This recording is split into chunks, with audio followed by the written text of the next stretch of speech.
Welcome to Vlog 1, Skill versus Capacity. All video analysis was critiqued using the following thought process. Skill issues can be coached and cued. Capacity issues can't. There is either an anatomical, pathological, or perceived threat. Thus, the brain chooses the path of least resistance and a movement pattern that is compensatory is expressed. Defining the primary driver of a compensatory movement pattern by video analysis alone is often very difficult. Every athlete has a story and every task has context. Therefore, better questions must be asked to find solutions. Athlete 1 is an 18-year-old rugby league player who has been squatting for the past 3 years under load. From the lateral view, it is clear that the athlete does not achieve a great depth when squatting. It is at this depth that the athlete has ran out of ankle dorsiflexion, and any further range comes from compensatory mechanisms. It is clear from the graphic above that the athlete has not reached parallel. However, the shank angle and the angle of the spine do seem to be running in parallel. Further range of motion within the squat task is achieved by the heel coming off the floor and the forwards lean of the trunk. As we can see, the shank angle is no longer in parallel with the trunk.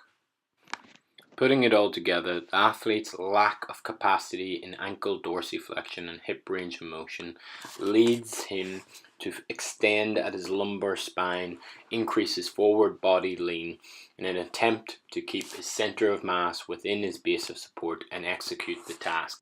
The athlete's ankle dorsiflexion and hip flexion, as well as hip internal rotation, were measured on both sides in an attempt to devise a program that could be aimed at improving the capacity limitations identified. The results above show the asymmetrical differences between left and right for all three ranges measured. A mobility program consisting of a flexor hallucis longus muscle mobilization, adductor magnus lunge, and a hip posterior capsule mobilization was given.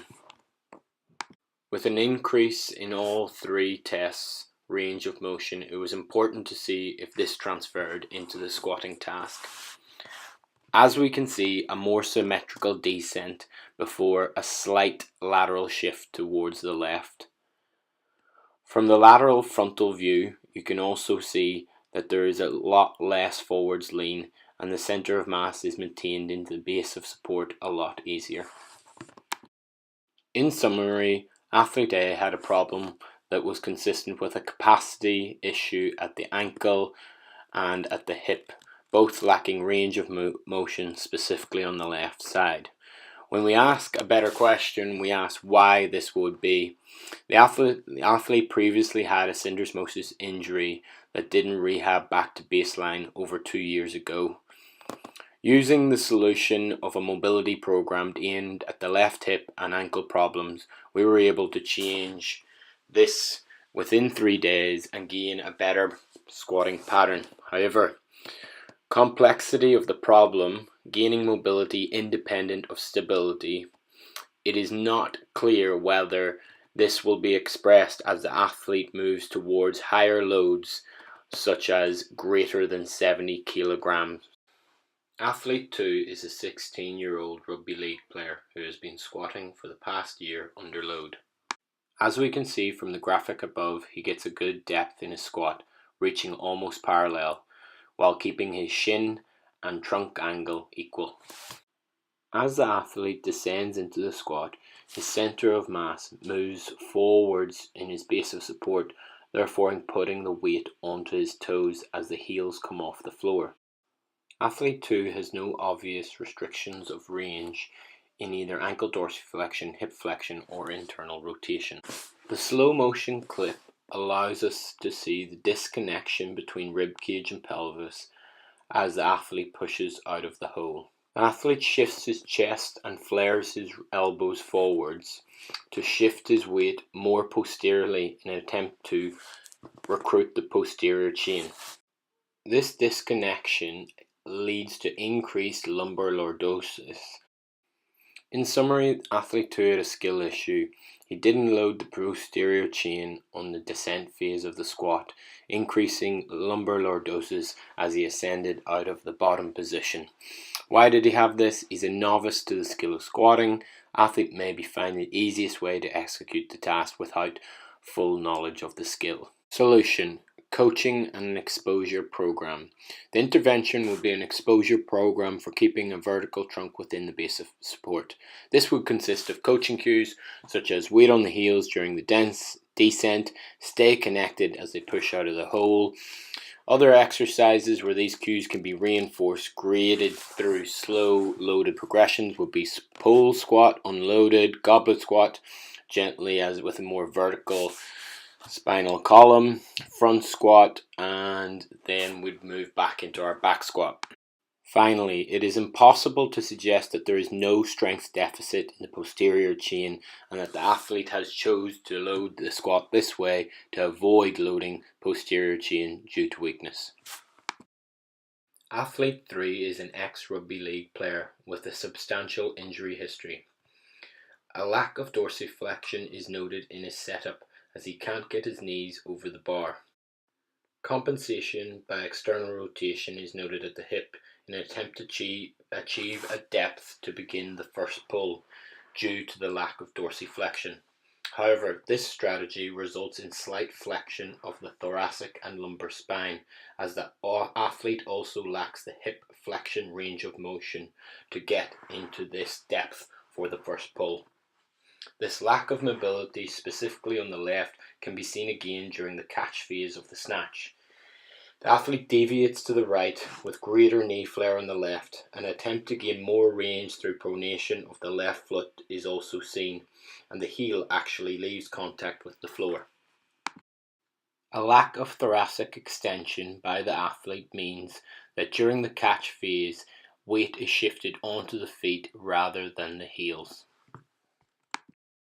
In summary, athlete 3 presents with a capacity issue, a lack of dorsiflexion and hip flexion on the left side compared to the right.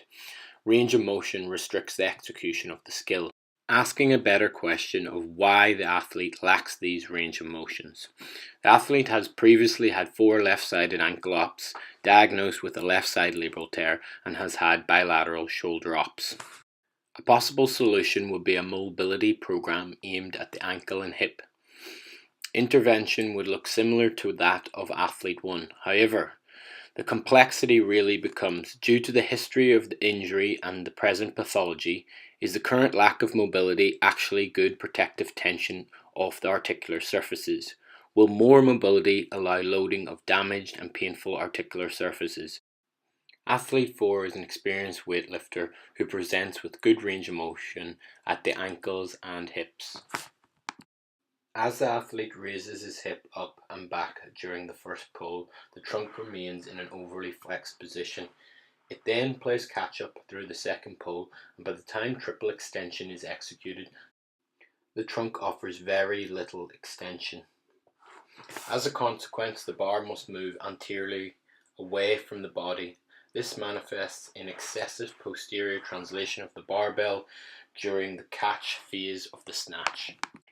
In summary, athlete 4 had a problem with a skill issue, a lack of triple extension and excessive backwards movement of the bar in the catch position. Asking a better question of why this happened, late movement of the trunk throughout the pull phases allowed a lack of triple extension and excessive movement of the bar in the catch position.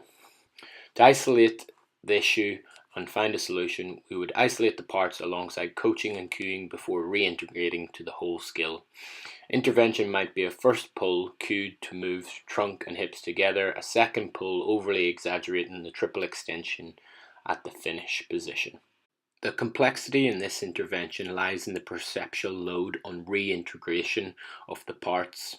Even though the parts improve, it may not always mean that translates to an improvement in the whole task. This is because the perceptual load on the athlete means that they can often be overwhelmed, and therefore these improvements are not seen in the final task of the snatch.